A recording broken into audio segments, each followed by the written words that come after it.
अस्सलामुअलैकुम। आकाश यासीन आपसे मुखातिब है। नाजरीन, आज के प्रोग्राम का आगाज करेंगे अडाला जेल के दरवाजों की तरफ बढ़ते कदम, ऐवानों में गूंजती आवाजें और सियासत के दरीचों में उठते सवालों से। कहीं वफादारी के नारे हैं, कहीं मुलाकातों की फहरिस्तों पर नजरें जमी हैं। कोई कहता है ये फौज मेरी है, ये मुल्क मेरा है, तो कोई पार्लियामेंट रुक जाने की बातें करता है। दूसरी तरफ गरीब के आंगन से छत छीने जाने की सदाएं भी बुलंद हैं, जबकि अवाम के जेब से निकलते पेट्रोल के पैसे इक़्तिदार के ऐवानों तक पहुंचने की कहानी सुना रहे हैं। आज का दिन सिर्फ खबरों का नहीं, कई इम्तिहानों, कई दावों और कई सवालों का दिन बन चुका है। प्रोग्राम के दूसरे हिस्से में हम बात करेंगे, खित्ते की फजा में बेचैनी के कदम सुनाई देते हैं। वाशिंगटन में इजलास की तैयारियां हैं, तेहरान से सख्त पैगाम आ रहे हैं और दुनिया की नजरें एक बार फिर मशरिक़ वस्ता पर जम चुकी हैं। कोई मुज़ाकिरात की बात कर रहा है, कोई हमलों के खदशे गिनवा रहा है।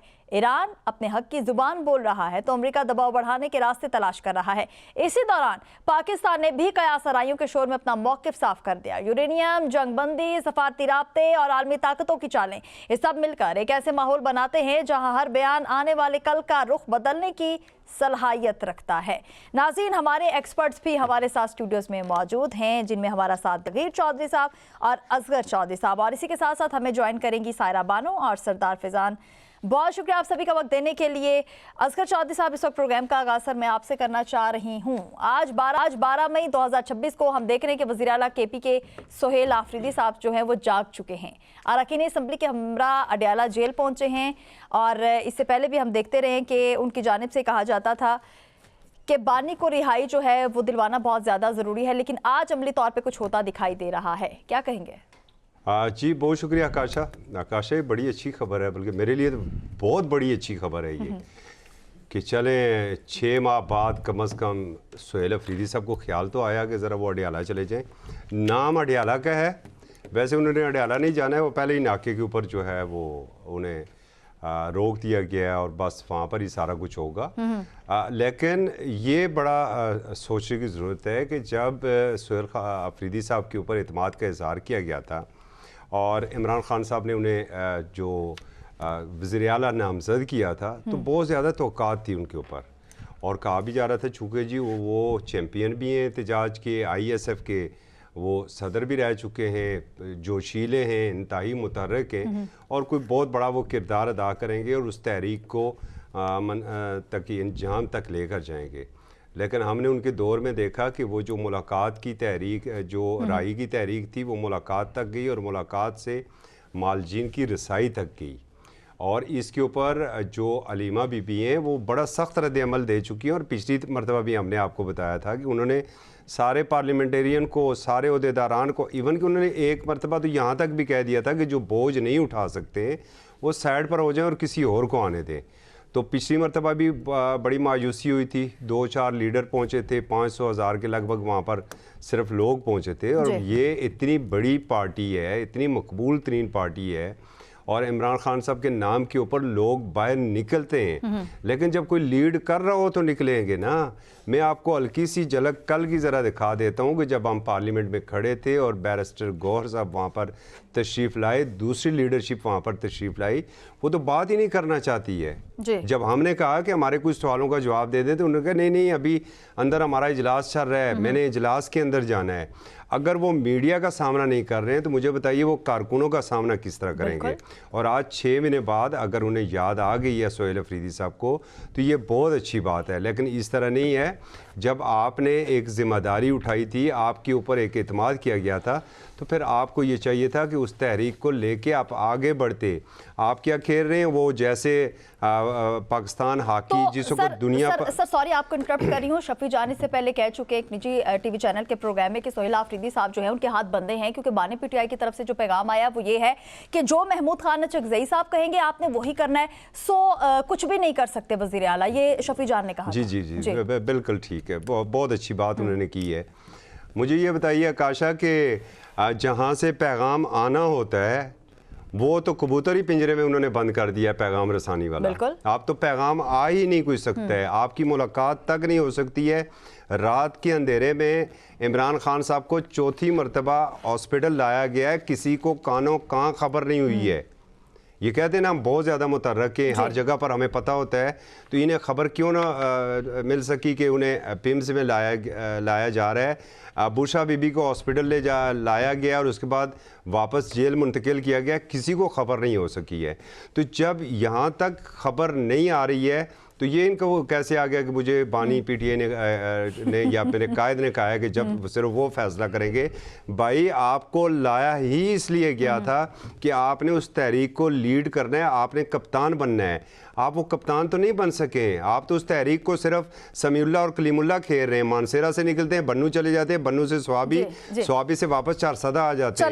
ये तो अब 6 माह में पहली मरतबा आप इस्लामाबाद आ रहे हैं। आपका पॉइंट आ चुका है सगीर चौधरी साहब, जब उनको कप्तान कोई बनने ही नहीं दे रहा तो वो कैसे कप्तान बन सकते हैं? वो तो ये कह रहे हैं कि मुझे ये कहा गया है, बानी पीटीआई का एक पैगाम जो है जो जेल से मुझे मिला है वो ये है कि भाई आप अपनी मर्जी से कुछ नहीं कर सकते, जो महमूद खान चकजई साहब आपको कहेंगे आपने वही करना है। और लगे हाथों एक और पैगाम जो है इमरान खान का वो भी सामने आया है, ये फौज मेरी है और ये मुल्क भी मेरा है। एक और पैगाम सर आज की खबर है, क्या कहेंगे? ये बहुत अच्छा पैगाम है जी। उनको ये पैगाम कैसे बाहर आ गया? ये पैगाम जो है वो बहुत अच्छा है। जो अच्छे पैगाम है वो बाहर आ जाते हैं और अच्छे तरीके से आ जाते हैं। जिस तरह से वो अचानक जो है वो मुराद सईद साहब का एक इंटरव्यू सामने आ गया है अचानक से, पहले पता नहीं था, तो अचानक अब उनका इंटरव्यू भी कोई और साहब भी ले रहे हैं, तो जो आजकल रूपोश हैं।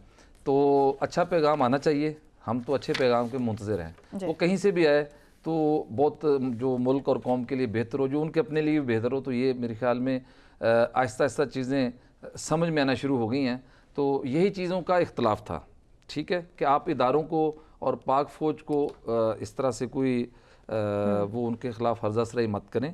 इदारों को आप एक साइड पे रखें, अपनी सियासत करनी है वो करें, बेशक जितने मर्ज़ी सियासत करें और जितना मर्ज़ी उनको क्रिटिसाइज़ करें। अपनी जो आपकी हुक्मरान जमात है, कोई इसमें मसला नहीं है, वो भी करते हैं, आप भी करें, आपको मुकम्मल आज़ादी है।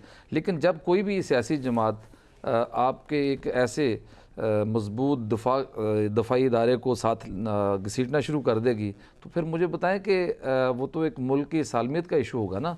एक तरफ तो हमें इतने साजिशों का सामना है, तो ऊपर से जो हमारी क़यादत है वही जो हमारे इदारों के ख़िलाफ़ अगर हर्जा सराई शुरू कर देगी तो इसके हम मुतहम्मल नहीं हो सकते। आज सुहेल अफरीदी साहब तशरीफ़ ले गए हैं वहाँ पे अडयाला जेल, लेकिन वो रास्ते में ही हैं, अभी वहाँ तक नहीं पहुँचे जहाँ तक उनको पहुँचना चाहिए। तो जो बैरिस्टर सलमान अकरम राजा साहब हैं, वो कहीं वो पता चला है कि वो मोटरसाइकिल पे छुप छुपा के गए हैं और उन्होंने कहा जी मैं किसी से लिफ्ट लेके आया हूँ, चूँकि रास्ते में बहुत पाबंदियाँ हैं। रात भर, चूँकि रात से ही मैंने एक नोटिफिकेशन पढ़ा है कि दफ़ा 144 का नफाज है, और उसमें बड़ी एक इंटरेस्टिंग चीज़ जो है ना वो ये है कि उमूमी तौर पर होता ये है कि जलसे जुलूस और रैलियाँ जो हैं इस पर पाबंदी है, धरने पे पाबंदी है और असला लहराने पे पाबंदी है वगैरह वगैरह। लेकिन अब इसमें 2-3 चीज़ें बड़ी अच्छी मेंशन की हुई हैं, बड़ी दिलचस्प। और एक उसमें कहा गया है कि जलसे जुलूस, धरने, रैलियाँ, असला, इस पर पाबंदी होगी अडयाला जेल के सराउंडिंग, और इसके अलावा लाठियाँ, गुलेल, पेट्रोल बम और धमाका खेज मवाद। अब ये एक नया इसमें एडिशन हुआ समझ लें इस दफ़ा 144 जो है, और दफ़ा 144 का नफाज जो है वो एक ऐसी चीज़ है कि आप किसी जगह भी इसको फिट कर सकते हैं। ये अंग्रेज़ का बनाया हुआ एक कानून है जो अभी तक हम इसको ख़त्म नहीं कर सके। ये एडिशनल एक ग्रेड 19 के अफसर को इतनी पावर दे देता है कि वो पूरा शहर जैम कर सकता है, उसके पास इतने इख्तियारात हैं। और ये जब दफ़ा 144 है इसके लामहदूद इख्तियारात है, आप कुछ भी कर सकते हैं 144 के तहत। तो इसलिए ये एक अलग बहस है। अलबत्ता अलीमा खान और उनकी बहनें जो हैं वो जेल तक तो नहीं पहुंच सकी, लेकिन वो पुलिस नाके से पीछे मौजूद हैं। पुलिस की इस वक्त भारी नफरी वो जो कहा जा रहा है कि वहाँ पर मौजूद है। सुहेल अफरीदी अपने लाओ लश्कर के साथ अभी वहाँ तक पहुँचे नहीं हैं। शुनीद यही है कि आज झड़प होगी और आज सुहेल अफरीदी साहब एक नया मुकदमा लेके वापस लौटेंगे। लाओ लश्कर है, इसमें कितने लोग शामिल हैं? इसमें देखें लाओ लश्कर फिर वही बात हो जाएगी। आपने लश्कर कहा, मुझे लगा पता नहीं कितना लश्कर उनके साथ आया है। हम तो काफिला कहते हैं, तो वो भी एक जमात है, लेकिन काफिले में कोई सैकड़ों या हज़ारों की तादाद नहीं कह सकते।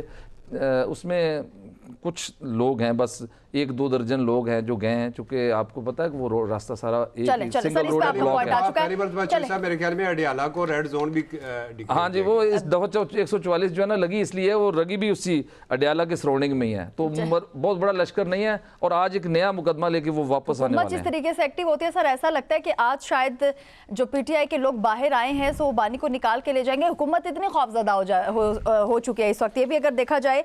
इसके साथ साथ सरदार फैजान, मैं आपसे ये पूछना चाहूंगी सर, 13 साल से वहां पर केपी में पीटीआई की गवर्नमेंट है, लेकिन कहा यह जाता है कि तमाम तर सहूलियात, बुनियादी सहूलियात जो है वहां के आवाम को मिलने चाहिए थे सर, वो अभी तक नहीं मिले। तो क्या आप समझते हैं कि अगर सुहेल आफरीदी साहब अवाम को निकलने का कहते हैं कि बानी की रिहाई के हवाले से अगर कुछ आगे ये करना चाह रहे हैं, कोई एहतजाज करना चाह रहे हैं, किसी के पुरअमन एहतजाज अगर ये करना भी चाह रहे हैं, तो क्या वहां के अवाम जो है वो इनका साथ देंगे? बहुत शुक्रिया मिस आकाशा। पहले तो ये बात हमें देखनी चाहिए कि पाकिस्तान की जो तारीख है वो जेल से काफी मरतबा जेल के अंदर से जो है वो सियासत होती आई है। जुल्फिकार अली भुट्टो ने फांसी से पहले जो है वो जेल से अपनी पार्टी को मुतहरिक रखा, बेनजीर भुट्टो ने जेल गुजारी, नवाज शरीफ अडियाला कोट लखपत जेल से अपनी पार्टी की कयादत जो है वो करते रहे। तो अब इनको सबसे ज्यादा खौफ किस चीज का है कि मतलब ये उसको अडियाला जेल के बाहर एक पार्लिमानी लोग जा रहे हैं, इसमें कारकुनों की तादाद बहुत कम होगी, क्योंकि आज इस्लामाबाद में केपी हाउस में पार्लिमानी पार्टी का इजलास जो है वो बुलाया गया था।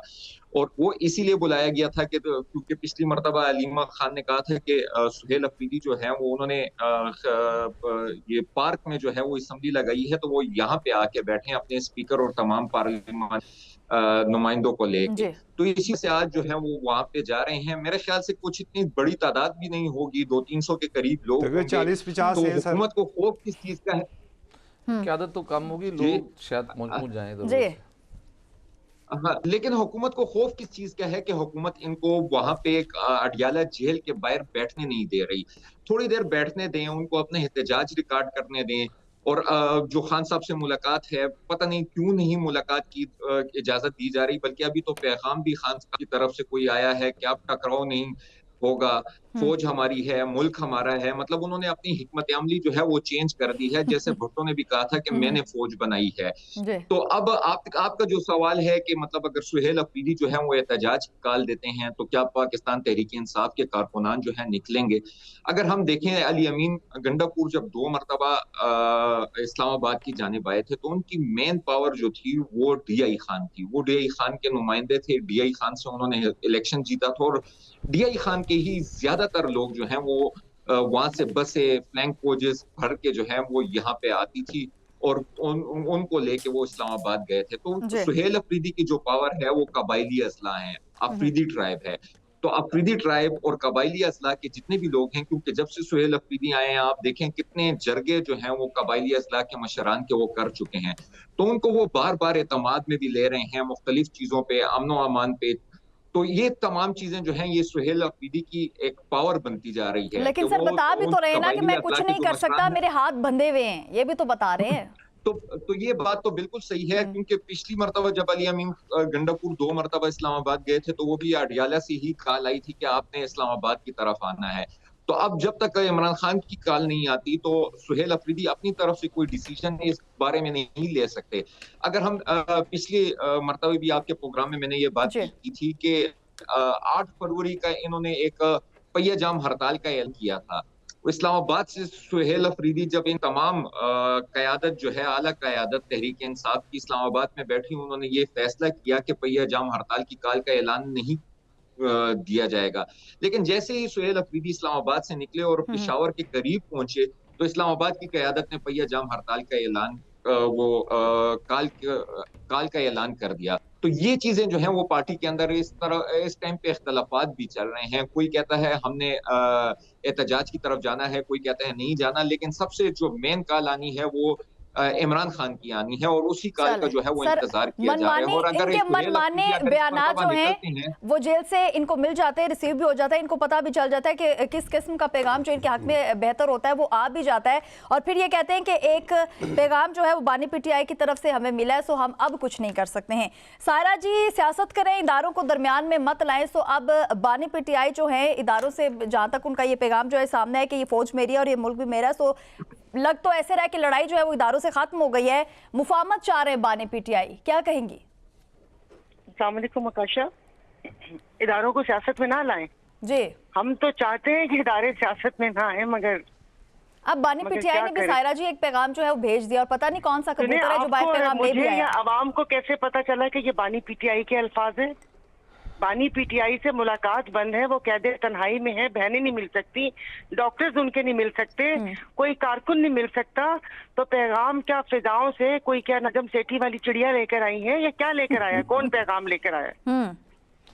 वैसे हैरत की बात है कि वो मुलाकात नहीं हो रही कि वो फिर उसके बाद ये बिल्कुल वो कहते हैं कि वो इसी कोशिश में है कि वो एक है ना कि जब तक तोड़ेंगे नहीं तब तक छोड़ेंगे नहीं, तो वो तो उसी कोशिश में है कि तोड़ लें। तो पैगाम लाया कौन और कैसे इस पैगाम के ऊपर प्रोग्राम्स हो रहे हैं कि हाँ आया ये प्रोग्राम, मतलब ये उन्होंने कहा है। कुछ दिन पहले तो उन्होंने कहा था कि असेंबलियों से इस्तीफे भी दे दो, फिर इन्होंने कहा था कि वो तो हम वो उन्होंने तो नहीं कहा, पता नहीं बीच में किसने कहा है। पैगाम जो है वो आ जाता है। जी वो टाइम गुजर गया ना, मुस्बत पैगाम तो फिर पहले देने थे ना। चले फिर सायरा जी मुझे क्यों आ रही थी? चले मुझे एक और खबर भी आपके साथ शेयर करते हुए बहुत ही अच्छा महसूस हो रहा है कि फाइनली जो अपोजिशन है वो जाग गई है। मतलब उनकी जानिब से अब ये कहना है कि मुल्क में गरीब को बेघर, अमीर को अमीरतर बनाने का एक मंसूबा जो है वो जारी है। सो कुछ ना कुछ तो इनकी जानिब से अब मुझे लग रहा है कि अपने आप को अपोजिशन फील करना शुरू हो गया। सो अब अवाम के हक में बात करेंगे, क्या कहेंगे इस पर?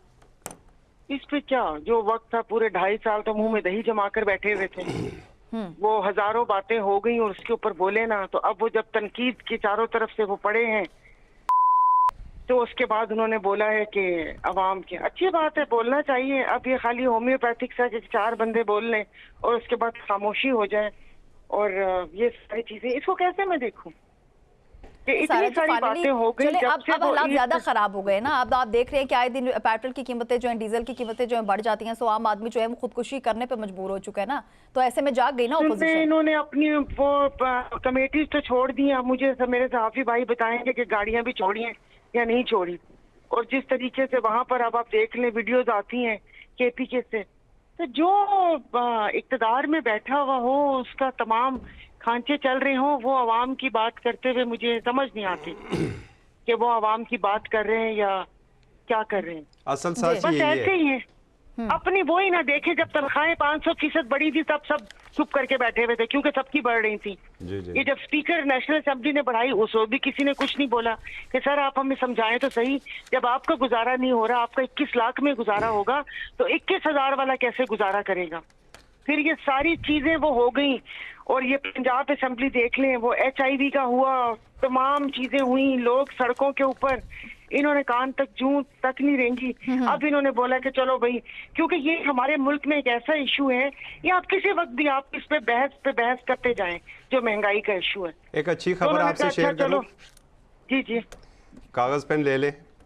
नहीं आप बता दें ऐसी कौन सी खबर है? 3 सालों में हमने बिजली सार्फिन से जो टैक्सेस की मद में 19 खरब रुपए निकाले हैं और पेट्रोलियम लेवी के लिए जो है 9 माह में हमने पेट्रोलियम लेवी की मद में 12 खरब रुपए, 5 अरब 18 करोड़ रुपए सिर्फ निकाले हैं। तो देखिए ना, इन गरीबों का घर कैसे चलेगा, कैसे मतलब ये तमाम अयाशियां होंगी, जहाज कैसे आएंगे, गाड़ियां बुलेट प्रूफ कैसे आएंगी, फिर इनकी तनख्वाहें हैं, फिर बाबुओं को, फिर CDA वालों को 8 करोड़ के फ्लैट कैसे देंगे? इन्होंने तो देने हैं और आपने और हमने तो पालना है। लेवी तो आपके दौर में भी थी, आपने उस पर क्या किया? 13 रुपए थी ना, आपने उसको खत्म क्यों नहीं करवाया? लेवी तो एक वैसे ही नॉन टैक्स रेवेन्यू है, वो आप खत्म, आपने उस पे आवाज क्यों नहीं उठाई? बिल्कुल सही बात है। अब मैं भी वही बात करूं कि जिस वक्त ये जब आए थे वो शुरू का एक वो टाइम था, गलत राह पे इन लोगों को लगा दिया, चोर डाकू चोर डाकू चोर डाकू। हालांकि भाई इन दोनों पे जो केसेस हैं आपस में एक दूसरे के पे बनाए हुए थे। ये लोग आए थे, इन्होंने कहा था कि हम रिफॉर्म्स लेकर आएंगे जी। 3.5 साल 6 महीने असेंबली न चली कि कोविड। उससे पहले जो पुलवामा अटैक हुआ, ये तमाम चीजें करनी चाहिए। मेरी बिल्कुल आपकी बात से मैं 100% अग्री करती हूँ कि कोई एक चीज सही कर जाते हैं तो इंसान कहता है कि हाँ आया ये चीज सही हुई है। लेकिन वही बात है कि उस वक्त जो इक़्तिदार में आता है उसको लगता है कि शायद अब मैं यहाँ पर मुस्तकिल बैठ गया हूँ, अभी वक्त है।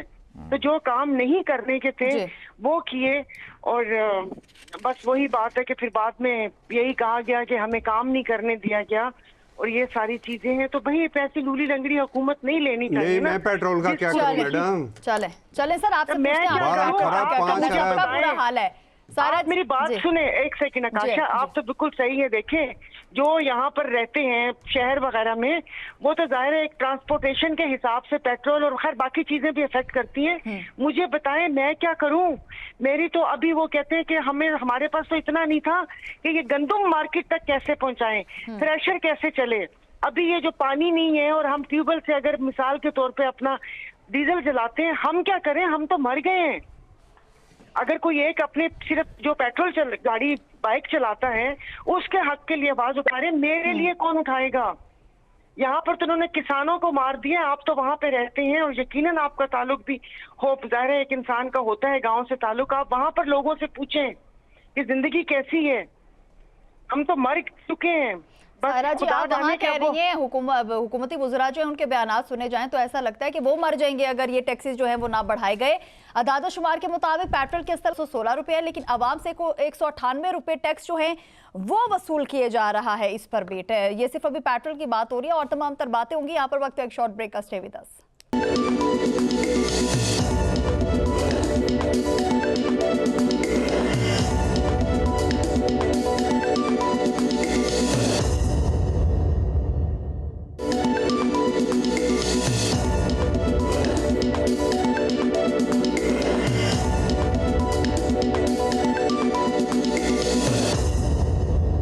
Welcome back. एक मरतबा फिर आपको खुशामदीद कहेंगे। सगीर चौधरी साहब, आपकी तरफ आना चाहूँगी। हम हमेशा से बात करते हैं जब ईरान अमेरिका जंग जो है ये शुरू होती है तो उस वक्त भी हम यही कहते हैं कि जब पाकिस्तान में पेट्रोल की कीमतें, डीजल की कीमतें बढ़ती हैं तो उस वक्त हमारा ये एक सवाल था। हम उस वक्त भी यही बात कर रहे थे कि ये फ़ायदा जो है वो किसको पहुँचाया जा रहा है, क्योंकि जब आपके पास 26 से 27 दिन का स्टॉक मौजूद है तो ये फ़ायदा उस टाइम किसको दिया गया।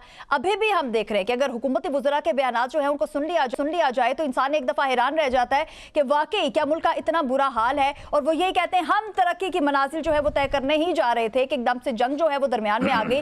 उससे पहले आप क्या कर रहे थे, या अगर अब भी आपको मौका मिलता है तो आगे चल के आप लोग क्या करेंगे? क्या कहेंगे सकीर चौधरी साहब? पेट्रोल की कीमतों पे एक शाकिर शुजाबादी साहब बहुत मशहूर और फेमस शायर हैं, उनका एक शेर सुना दूं, एक दो लफ्ज़। जी सर जी। जो रोज़ बरोज़ पेट्रोल की कीमतें बढ़ रही हैं तो ये वायरल भी हुआ है।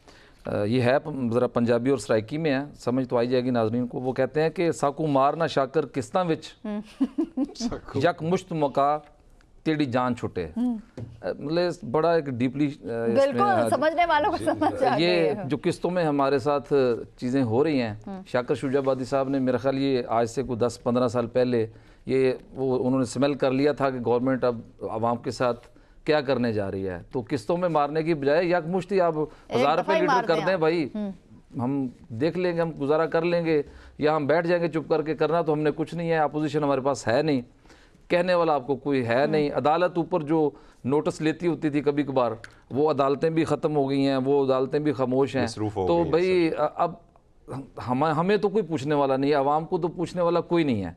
198 रुपये आपने जिक्र किया टैक्स का, तो जस्टिफाइड है। आप देखें जितने उसमें टैक्स लगाए हुए हैं ये कहाँ पे जस्टिफाइड है? किस मुल्क में इस वक्त 416 रुपये फ़ी लीटर पेट्रोल की कीमत है, ये ज़रा बता दिया जाए। और हुज़ैफ़ा साहब हैं, वो एडवाइज़र हैं और वो इसको जस्टिफाई करते हुए मुझे नज़र आया। उनके एक वायरल हुआ जो वीडियो बयान है सर, इस पे कोई जस्टिफाई कर ही नहीं सकता, इनके बयानात सुनो तो हंसी आती है। नहीं, उन्होंने बड़ा एक दिलचस्प जिक्र किया। उन्होंने कहा जी मैं देखें आवाम के वो ज़ख्मों पे नमक नहीं छिड़क रहा, लेकिन क्या करें जब लोग टैक्स नहीं देते तो फिर हमें इस आवाम से लेना पड़ता है ना। मतलब देखें ये बेबसी को मैं ये समझता हूँ गलत नहीं उन्होंने कहा, उन्होंने ठीक कहा है, उन्होंने बिल्कुल ठीक कहा है और दुरुस्त बात कही है कि भाई लोग तो टैक्स दे ही नहीं रहे, टैक्स चोरी करते हैं ना। बेसिक जब टैक्स चोरी करेंगे मेरी और आपकी जेबों से वो खसारा पूरा होगा। और IMF ने किस देने से इनकार कर दिया था, ये भी एक अंदर की बात है कि वो 1.35 बिलियन की जो किस्त है वो उस वक्त तक नहीं मिलेगी जब तक आज रात को आप टैक्स ये इस पे पेट्रोलियम मसनूआत में इजाफा नहीं करेंगे। देखें जब वो अपनी शराइत आयद करता है तो उनको पता नहीं है कि आम आदमी में अफेक्ट होगा। ये जितनी भी अयाश अशराफिया है उनकी मुराद में भी तो IMF कह देना कि इनमें भी कट लगाएं, इजाफे ख़त्म कर दें, उसमें तो वो IMF को कोई मसला नहीं है, कोई इतराज़ नहीं है। वो गरीब आदमी के लिए IMF जो है वो बहुत चीखें मारना शुरू कर देता है। और यही बात हम पीट पीट के थक चुके हैं कि भाई आम आदमी के लिए रिलीफ जो है वो बहुत ज़रूरी है। जो अशराफिया उसको इन चीज़ों से कोई फ़र्क नहीं पड़ता कि पेट्रोल बेशक 1000 रुपये हो जाए, हमें और आप आम आवाम को इससे बहुत फ़र्क पड़ता है। और अब आने वाले दिनों में कहा जा रहा है कि चूँकि डोनाल्ड ट्रंप साहब के बयान जो हैं वही पेट्रोलियम की मसनूआत आगे पीछे कर देते हैं, तो अब उनका कोई बयान इतने हौसला अफजा नहीं आ रहे, तो जिस वजह से अब ख़दशा ये है कि पेट्रोलियम मसनूआत में मज़ीद इजाफे की तवक्का की जा रही है। मैं तो कहूँगा कि ऐसी ना हो, हरगज़ भी तवक्का, अच्छी तवक्का रखनी चाहिए। लेकिन अब मजबूरी ये है कि अगर पेट्रोल की कीमत में इजाफा हो गया तो मेरा ख्याल है कि मुल्क के लिए बहुत डेंजरस होगा और आगे आने वाला वक्त बहुत खौफनाक हो जाएगा। सही कह रहे हैं आप। और सर आजकल ये ऐसा हो रहा है कि ये जो महंगाई का ये दौर चल रहा है, जिस तरीके से पेट्रोलियम मसनूआत की कीमतें जो है वो आए दिन बढ़ जाती हैं, तो बहुत सारी वीडियोस ऐसी नजर से गुजरी है कि दिल दहल जाता है।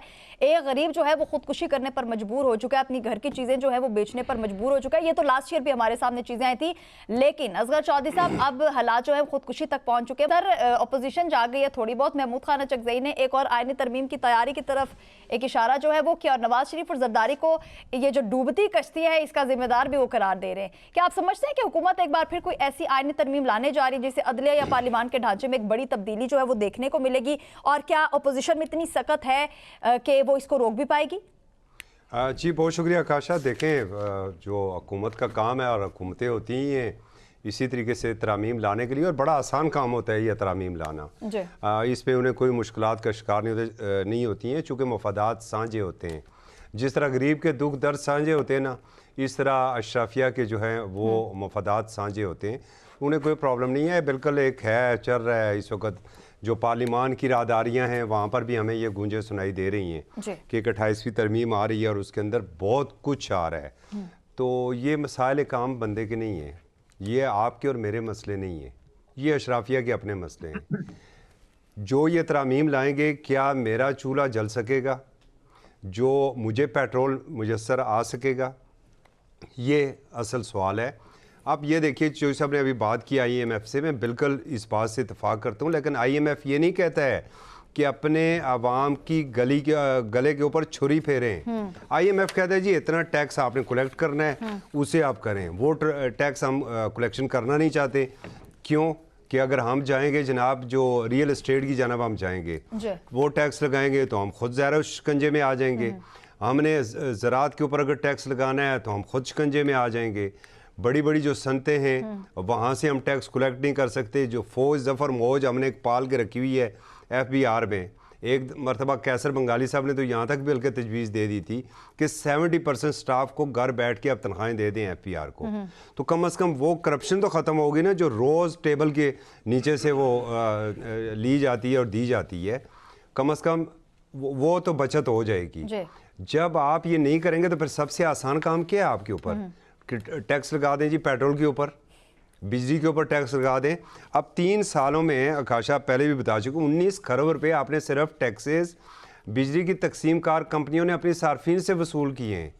और ज़रा अपना बिजली का बिल उठाएं, उसके ऊपर एक ऐसा भी कॉलम बना हुआ है फर्दर टैक्स कि अगर कोई टैक्स बच गया तो फर्दर टैक्स इस खाने में से आप लगा के वसूल कर लेंगे। अब ये काम होते हैं अपोजिशन के रिकॉर्ड के ऊपर मौजूद है। महमूद खान अचकज़ई से कल मेरा क्वेश्चन था कि इकबाल अफरीदी साइकिल के ऊपर आए, तो मैंने कहा जनाब अपोजिशन लीडर साहब आपके एक पार्लियामेंटेरियन साइकिल के ऊपर आ गए हैं, पेट्रोल या मसनूआत इतनी महंगी हो चुकी हैं, आप क्या कहेंगे उसके ऊपर? तो उनका जवाब मुझे ये था, और रिकॉर्डेड जवाब है, अगर कोई कहेगा तो मैं सुना भी दूंगा। देखें अब हालात ही ऐसे हैं तो फिर ये तो कीमतें बढ़ेंगी। तो भाई अपोजिशन कम अज़ कम फ्लोर ऑफ दी हाउस ये नहीं कह सकती है कि फिर आपसे तो लाख दर्जे वो पीपल्स पार्टी अच्छी है जो चीखती चलाती तो अंदर है कि जनाब ये इतने जो टैक्सेस आप 195, 92, 96 रुपये ले रहे हैं, आप उसके अंदर कट क्यों नहीं लगाते? तो जब देखें ये मसाइल उनके नहीं है ना, उनके तो 500 रुपये लीटर 5000 रुपये लीटर हो जाए, उनकी V8 का तो इशू नहीं है, वहाँ पर तो उन्हें पेट्रोल मुयस्सर आ जाएगा। पेट्रोल का असल इशू उस मोटरसाइकिल सवार के लिए है, वो चिंगजी चलाने वाले के लिए है, या जिस तरह अभी सायरा बानो साहबा ने कहा है वो किसान जिसने खलियान से मंडियों तक अपना माल पहुंचाना है, असल इशू उसके लिए है। किसानों के लिए भी आप क्या कर रहे हैं? पंजाब की अभी ये खबरें आना शुरू हो गई हैं जो सब ज़्यादा बेहतर शायद रोशनी डाल सकें कि गंदम की अमदादी कीमत क्या थी और कितनी जा रही है। बिल्कुल, चले सारा चीज़ वक्त आपकी तरफ आ जाती हूँ। अताउल्ला तारड़ साहब कह रहे हैं कि पाकिस्तान वाहिद मुल्क है जहां पेट्रोलियम मसनूआत की किल्लत पैदा नहीं हुई, जबकि पूरी दुनिया में लाइनें लगी हुई हैं, जल्द मामलात मामूल पर आ जाएंगे। हालांकि अब सब्सिडी जो है वो अगर देखा जाए तो एक गरीब आदमी को, आवाम को मिलनी चाहिए, लेकिन यहाँ पर लगता है कि जो हमारे वुज़रा हैं, जो सरकारी मुलाजमीन हैं, उनको सब्सिडी जो है वो दी जाती है। आप पेट्रोल की बात कर लें, आप बिजली की बात कर लें, हर तरीके से प्रोटोकॉल के हवाले से बात करें तो तमाम तर चीज़ें तो हैं वो इन्हीं के लिए। सो जो सब्सिडी है उनकी आवाम से ज़्यादा आई थिंक सो इनको ज़रूरत है। क्या कहेंगे? तो यहाँ पर ये ताजरों को पता नहीं 3 रुपए के 4 रुपए यूनिट कम करके चले गए थे, सब्सिडी दे के चले गए थे। जी, अपनी जेब से नहीं जा रहा ना, अपनी जेब से नहीं। आप मतलब अवाम के देखें, या तो अवाम के वोटों से आए हों, इनको पता हो कि वापस जाके अवाम से इन्होंने वोट लेना है। जब फॉर्म 47 का सहारा हो, साड़ी गल बन गई है, लेवल प्लेइंग फील्ड मांगनी हो, सारी चीजें हो, तो इन तमाम मसाइल से इनका क्या जाए। जी, अता तारड़ साहब जी, वो तो अब तो उनके भाई भी आ गए, पता नहीं बिला मुकाबला मुंतखब होके। तो आप ये सब्सिडी जो सनतकारों को और जो सेठों को देते हैं और अवाम को नहीं, और फिर ये बात कि जी इंडिया में किल्लत पैदा हो गई, तो तुम लोगों ने तो किल्लत पैदा होने देनी नहीं थी। आप लोगों की प्रोटोकॉल की गाड़ियां कैसे चलती? जो पैसे आपको फ्यूल कार्ड मिलता है उसके ऊपर आमदन बंद हो जाती। तो देखें, आप वैसे देखें तो हमारे मुल्क में इतना पोटेंशियल है कि इसी चक्कर में डेली की अरबों रुपए की करप्शन होती है। इसका मतलब है मईशत हमारी खराब नहीं है, इनकी नीयत खराब है, मसला कोई दूसरा है। यानी कि आपको किसी को कोई इन्फेक्शन होता है तो उसकी वजह से बुखार हो जाता है, इन्फेक्शन का इलाज करें। मईशत हमारी बिल्कुल सही है, बोलते तो हैं हम लोग, मैं भी 10 दफा बोल चुकी हूँ, मौशी अदम इस्तेहकाम, मतलब इनकी नीयत नहीं है जी। और इस किस्म की बातों से ये आवाम को बहलाते हैं और अपने आप को, वो देखे ना कल वो परवेज रशीद साहब कि ये दूसरे मुल्कों से, एक तो जो दूसरे मुल्कों का नाम ले मेरा दिल करता है मैं उनको उठा देता हूँ कि आप वहाँ के देखें, वहाँ पर आप देखें कि हुकूमत कैसे रियासत किरदार अदा करती है, वहाँ पर लोगों का टैक्स का पैसा कहाँ खर्च होता है, वहाँ की इनकम क्या है। यहाँ पर बेरोजगार बैठे हुए, यहाँ पर आप लोगों ने, अभी बजट आ जाएगा, अपना मुंह लेकर आ जाएंगे, बताएंगे कि जी इतना खसारा हुआ है, इस खसारे को पूरा करने के लिए तुम लोगोों की गर्दन हम दबा रहे हैं। लेकिन ये नहीं बताया कि ये इस मुल्क में हमने इसका क्या सद्देबाब करना है हम लोगों ने। आप पंजाब देख लें ना, कोई वो ऐसा कि लोगों की जिंदगी वहां पर बेहतर हो या रोजगार के मौके हो, आए दिन एक नया मंसूबा, आए दिन एक नया मंसूबा। सड़कें सड़कें सड़कें, इन लोगों का पेट ही नहीं भरता।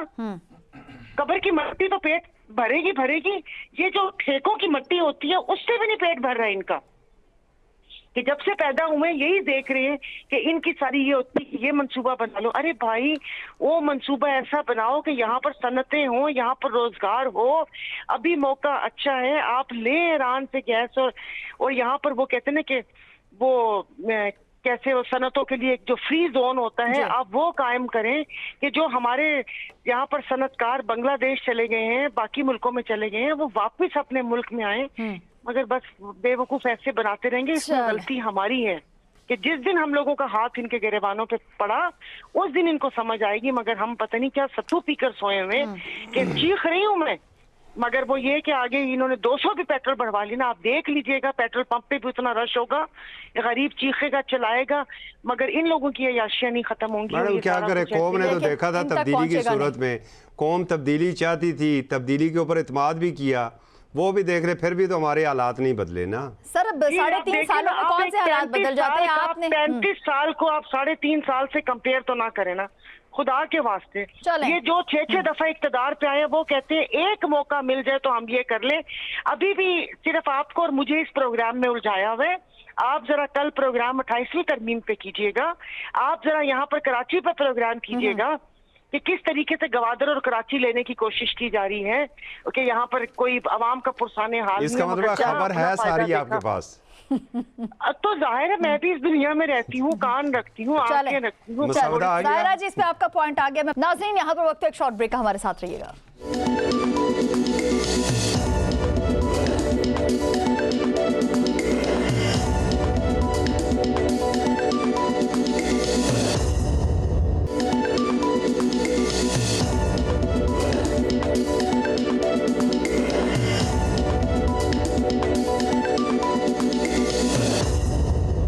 Welcome back. एक मरतबा फिर आपको खुशामदीद कहेंगे। सरदार फैजान साहब, आपसे आगाज़ करना चाहूँगी। सर, अमरीकी टीवी की ईरानी तैयारों की मौजूदगी की एक खबर जो है, गुमराह कुन खबर जो है वो सामने आई है, और उसमें हम ये देख रहे हैं कि दफ्तर खारिजा ने उस बात को मुस्तरद भी किया, उस बयान को मुस्तरद भी किया है।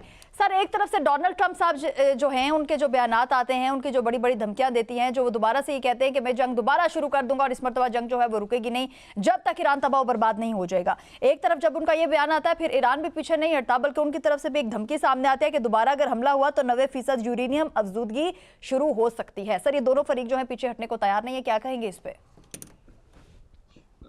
देखें मिस आकाशा, अगर हम देखें जब से ये जंग शुरू हुई है, अमेरिका ने ईरान पे कितने हमले किए हैं? कुछ 10-12 हजार हमले तो उन्होंने किए हैं, और उन्होंने अभी तक हासिल जो है वो क्या किया है? जी। मेरे ख्याल से जो डोनाल्ड ट्रंप तो काफी बार कह चुके हैं कि हम ये जंग जीत चुके हैं, लेकिन किस तरीके से वो ये जंग जीत चुके हैं? क्या वहां पे कोई रिजीम चेंज हुई है? क्या वहां पे जो मकासद थे, जो यूरेनियम अफजूदगी के उनके मकासद थे, क्या वो हासिल करने में कामयाब हुए हैं? क्या ईरान की जो दीगर लीडरशिप थी उनको मारने में, बस पहली जो मेन लीडरशिप थी उनको उन्होंने खत्म कर दिया, जो सुप्रीम लीडर थे अयतुल्ला खामनेई, उसके बाद जो है उनके बेटे आए, उनके बेटे ने चार्ज लिया, और अभी जो है जैसा कि ये 2 मरतबा मुज़ाकरात भी हुए, लेकिन वो इस यहाँ तक नहीं पहुंच सके कि ये मुज़ाकरात जो हैं वो कामयाब हुए, और अब बज़ाहिर यही लग रहा है कि मुज़ाकरात जो हैं वो ख़त्म होने के दहाने पर आ चुके हैं। अल्लाह ना करे ऐसा हो, क्योंकि दोबारा चीज़ें जो हैं वो मज़ीद ख़राब होंगी। लेकिन इस वक़्त जो प्रेशर है वो ज़्यादा अमेरिका पे भी है, क्योंकि एक सर्वे हुआ है जिसमें 55% अमरीकी समझते हैं कि उनके माली हालात जो हैं वो बिगड़ चुके हैं, और ये 25 साल की बुलंद तरीन सतह है। तो अगर अमेरिका मजीद इस जंग को तोल देता है, तो अभी उन्होंने आना है, सुनने में ये भी आ रहा है कि वो चाइना आएंगे और बीच में पाकिस्तान का भी वो विजिट जो है वो कर सकते हैं। तो डोनाल्ड ट्रंप की पहली यही कोशिश है, और इस वजह से वो ये जंग दोबारा शुरू भी नहीं कर रहे, क्योंकि उन्हें एक सेफ साइड तो मिल गई है जंग को रोकने के लिए, जो कि वो चाहते भी थे कि उनको एक सेफ साइड मिले कि वो ये जंग रोकें। और अगर उन्होंने ये जंग दोबारा शुरू की, तो ईरान ने तो साफ साफ कह दिया है कि ईरान की जो आवाम के हकूक हैं वो ईरान को दिए जाएं। और अगर अमेरिका दोबारा ये जंग शुरू करता है, तो ईरान जो है 90% यूरेनियम अफजूदगी पर चला जाएगा। मतलब ईरान भी जो है वो पीछे हटने वाला नहीं है, ना अभी तक वो डरा है, ना झुका है, और ना वो पीछे हटा है। नहीं तो सर, डराने और धमकाने की तो भरपूर कोशिश की गई है, वो दबाने की तो उसे कोशिश की जा रही है, लेकिन वो किसी तरीके से पीछे नहीं हटा। देखें, जब से ये अमेरिका ने जो नेवल ब्लॉकेज किया हुआ है वहां पे, तो ईरान ने क्या किया है, चीन के साथ जो है अपना रेल ट्रैक जो है वो बहाल कर दिया है। पहले जो हफ्ते में एक मरतबा जो रेल ट्रैक चलता था, वो अब हफ्ते में 3-3 बार जो है वो चल रहा है। और इसके बाद उनका वो ये मई में उनका ये प्लान भी है कि उसको जो पेट्रोलियम मसनूआत हैं उसको भी ट्रेवलिंग के लिए वो लोग ये रेल का इस्तेमाल जो है वो शुरू करने जा रहे हैं। और ये रेल जो है वो काज़ाकिस्तान, तुर्कमानिस्तान से होते हुए जाती है। अलबत्ता उसका ज्यादा खर्चा है जो ये रेल का, लेकिन फिर भी वो उन्होंने अपनी तिजारत, अपनी चीजें जो है वो नहीं रोकी। तो ये तमाम चीजें जो हैं ये भी अमेरिका देख रहा है, और साथ में वो चाइना को एतमाद में लेने की कोशिश कर रहा है कि अगर वो अमेरिका दोबारा ये नहीं हो पाएगा है, तो चाइना उनके साथ जो है वो किसी तरीके से फैजान साहब, आपका इस पे पॉइंट आ चुका है। जी सर, आपका इस पे पॉइंट आ चुका है। असगर चौधरी साहब, सदर डोनाल्ड ट्रंप साहब जो है वो इस वक्त चाइना को एतमाद में लेने की कोशिश कर रहे हैं, क्या ऐसा कुछ हो पाएगा? जी बिल्कुल काशा, कल से उनका दौरा काल्बन बूथ से शुरू हो रहा है। बड़ा इम्पॉर्टेंट ये दौरा है। पहले भी आपको पता था कि इसी बहरान की वजह से इसका जो शेड्यूल था उसमें तब्दीली लाई गई थी। और पहली कोशिश प्रेसिडेंट ट्रंप की ये थी कि जब वो बीजिंग उतरें तो उस वक्त तक कम से कम एक MOU के ऊपर दस्तखत हो जाने चाहिए ईरान और अमेरिका के दरमियान ये जो जंग है। लेकिन ज़ाहिर है कि वहाँ पर मामलात मुसलसल जो हैं वो ख़राबी की जानिब ही जा रहे हैं, बेहतरी की जानिब नहीं जा रहे हैं। अब ये तवक्को की जा रही है कि जो चाइना में जब ये बैठेंगे तो देखिए सबसे बड़ा इस वक्त अगर किसी पर असर पड़ रहा है आबनाए हरमोज़ का तो वो चाइना के ऊपर पड़ रहा है और बेनिफिशियरी भी सबसे बड़ा चाइना ही है। तो लाजमी बात है कि जो प्रेसिडेंट शी हैं वो इसके ऊपर बात करेंगे। और जो पहले भी पाकिस्तान ने एंगेज किया था, आपको याद होगा चाइना को, और ये चाइना, पाकिस्तान, मिस्र, तुर्किया, सऊदी अरब, ये इनकी जो काविशें थी और ये दोनों फ्रीकेन आके इस्लामाबाद बैठे थे। अब भी ये उम्मीद की जा रही है कि बीजिंग से कोई अच्छी खबर आएगी। ताहम जो बताया जा रहा है ईरान के हवाले से कि बार बार जैसे कल उन्होंने दोबारा फिर कहा है जी कि वो 14 नुकात ही हैं, हम उन 14 नुकात से हट नहीं सकते, प्रेसिडेंट ट्रंप वो मान नहीं सकते। तो दोनों फ्रीकेन जो हैं वो अपनी अपनी इंतहाओं के ऊपर हैं। उससे एक चीज़ ये भी लग रही है कि कहीं ऐसा तो नहीं है कि ये जंग के बादल दोबारा इस खित्ते में बरसना ना शुरू कर दें। और अगर इस मरतबा ये बादल बरसे तो तबाही पहले से कहीं ज़्यादा होगी। एक साथ आज एक स्टेटमेंट आई है जो सऊदी ऑयल कंपनी आरामको उसकी जानब से कि अब भी अगर ये जंग रुक जाती है तो जो पूरी पैदावार है और ये जो ऑयल की जो तरसील है ये 2027 तक जाके जो उसी अपनी रूटीन के ऊपर आएगी। तो उससे आप अंदाज़ा लगा लीजिए जो आपके जो ज़खायर हैं वो चाहे ईरान के अंदर तबाह हुए हों या किसी दूसरे मुल्क में तबाह हुए हों, उन्हें दोबारा अपनी पूरी पैदावार शुरू करने में बड़ा वक्त लगेगा। और इससे ना सिर्फ ये एशिया, जनूबी एशिया, बल्कि यूरोप भी सबसे ज़्यादा मुतासिर होगा। सकी चौधरी साहब आपकी तरफ आना चाहूँगी। सर, जब ये जंग शुरू होती है तो सदर ट्रंप ने उस वक्त कहा था कि मेरे कुछ बहुत ही करीबी कुछ लोग थे जिन्होंने मुझे कहा कि जंग शुरू कर दे, तो मैंने कर दी थी। अब सदर ट्रंप ने ईरान के खिलाफ जंग दोबारा शुरू करने पर गौर के लिए एक हंगामी इजलास जो है उसको तलब कर लिया। अब डर ये है, खौफ ये है कि अगर वहाँ पर कोई बैठा एक शख्स भी जिस पर डोनाल्ड ट्रंप साहब को इतबार है वो कह देता है जंग दोबारा शुरू कर देते हैं तो ट्रंप साहब इस चीज़ से पीछे नहीं हटेंगे। जबकि दूसरी तरफ वो चाइना का दौरा भी करने जा रहे हैं और हम हमेशा से ही बात करते रहे हैं कि रूस और चाइना दो ऐसे ममालिक हैं जो कि इस जंग को रुकवा भी सकते हैं। क्या कहेंगे? देखिए, डोनाल्ड ट्रंप जो है वो पहले भी किचन कैबिनेट की ज़ेर असर रहे और इस किचन कैबिनेट ने ही जो उनको जो है वो ख़राब किया और उसमें इजराइल का बहुत बड़ा हाथ था। इजराइल ने शरारत की और इजराइल की शरारत की वजह से और मिसकैलकुलेशन की वजह से ये सारा हुआ। जिस तरह पाकिस्तान के हवाले से भारत ने मिसकैलकुलेशन की थी, फिर जवाब देख लिया, तो इसी तरीके से अमेरिका ने जो है वो मिसकैलकुलेशन की, शरारत की थी इजराइल ने, और वो किचन कैबिनेट जो है वो ये सारी चीज़ें कर रही थी। अब जो डोनाल्ड ट्रंप हैं उनको बहुत अच्छे तरीके से एहसास हो गया है। डोनाल्ड ट्रंप खुद इस जंग से बाहर निकलना चाहते हैं और ईरान भी नहीं चाहता कि जंग आगे मज़ीद बढ़े, क्योंकि जंग दोनों मुल्कों के मफाद में बिल्कुल भी नहीं है। अब डोनाल्ड ट्रंप एक तरफ तो कह रहे हैं कि जी जो ईरान की तरफ से तजावीज़ हमें आई हैं वो बड़ी अहम काना है, लेकिन जो ईरानी तर्जमान है वज़ारत ख़ारजा के, वो कह रहे हैं कि हमें अभी भी मुज़ाकरात के लिए जो है उनकी तजावीज़ का इंतज़ार है कि वो गोहट क्या देते हैं। पिछले हफ्ते कुछ दिन पहले हम सुन रहे थे कि एक हफ़्ते में शायद ये मुज़ाकरात जो हैं वो दोबारा इस्लामाबाद में शुरू हो जाएंगे। तो बीच में ऐसी कौन सी ऐसी चीज़ें हैं? देखें, कंसेंसस तो हुआ है। ईरान के बारे में जो तजावीज़ हैं वो कोई नई नहीं है। जो पहले इस्लामाबाद टॉक्स हुई थी उसमें सारी चीज़ें बता दी गई थी, उनको बता दिया गया था, लिख के बता दिया गया। अब तो सिर्फ पाकिस्तान उनकी पैगाम रसानी कर रहा है कि ये ईरान की तरफ से तजावीज़ हैं, फिर उसमें मीडिएशंस में कुछ थोड़ी सी चीज़ें डिस्कस होती हैं कि इस पर आप थोड़ी सी नरमी करें, फ्लेक्सिबिलिटी का मुजाहरा करें। तो अब वो बार बार ये कह रहा है कि जो है वो हम उनसे यूरेनियम जो है वो छीन लेंगे लेकिन ईरान ने ये कहा है कि हम 90% जो है वो उसकी इनरिचमेंट शुरू कर देंगे। वैसे तो रिपोर्टें ये भी हैं कि ये अटैम्प्ट हो भी चुकी है जंग के दौरान और उसमें अमेरिका को बुरी तरह से जो है वो शिकस्त का सामना हुआ और जिसमें उनके 6 तैयारे भी जो है वो वहाँ पे तबाह हुए थे। तो कहा जा रहा है कि वो यूरेनियम को जो है वो वहाँ से छीनने के लिए गया था।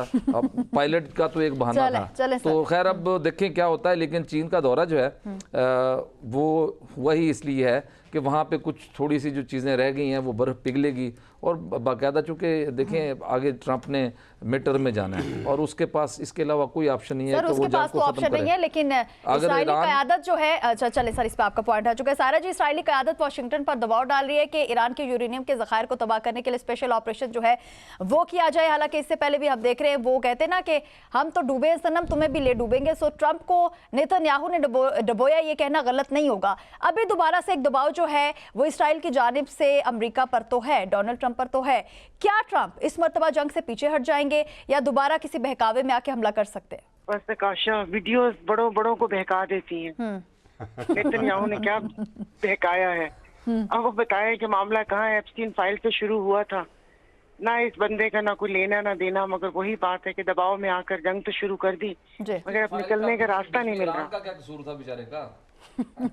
उसका तो इससे कोई लेना देना नहीं था। उसका लेना देना नहीं था, लेकिन वो तो देखे ना, वो तो इसराइल की था ना, उसने मतलब ये तमाम चीजें वो करनी थी कि भाई राह में कोई रुकावट ना आए, वरना तो वो कहते हैं ना कि जंग मसला इसराइल और ईरान का कूद पड़ा अमेरिका, जी बातचीत में आ रहा है चीन, और पेट्रोल पाकिस्तान में महंगा हो गया। तो वो जंग से हमारा भी तो कोई वास्ता नहीं था ना। सालसी करवा रहे पहले तो आलमी मंडी का सहारा था। नुकसान तो आपका भी होता होगा ना थोड़ा थोड़ा।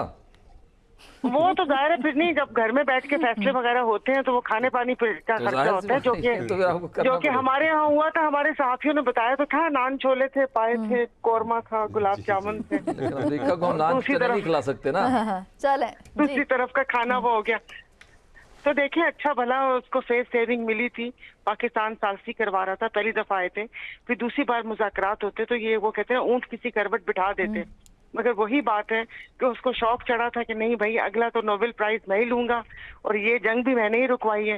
इस चक्रों में वो जेडी को नहीं क्रेडिट देना चाहते थे, और अब देखें इस किस्म की बातें कर रहे हैं। कभी कह रहे हैं कि वो ऐसे बोल रहे हैं, फिर आगे से ईरान ने कुछ बोल दिया, फिर उन्होंने ये नहीं कहा। तो बस अब भाग रहे हैं कि फेस सेविंग मिल जाए, लेकिन पता चल गया खुदारा उनको मिल जाए। हाँ जी मैडम, क्या कह रहे हैं? मैंने कहा फिर एक्स ने फंसाया है ना जी।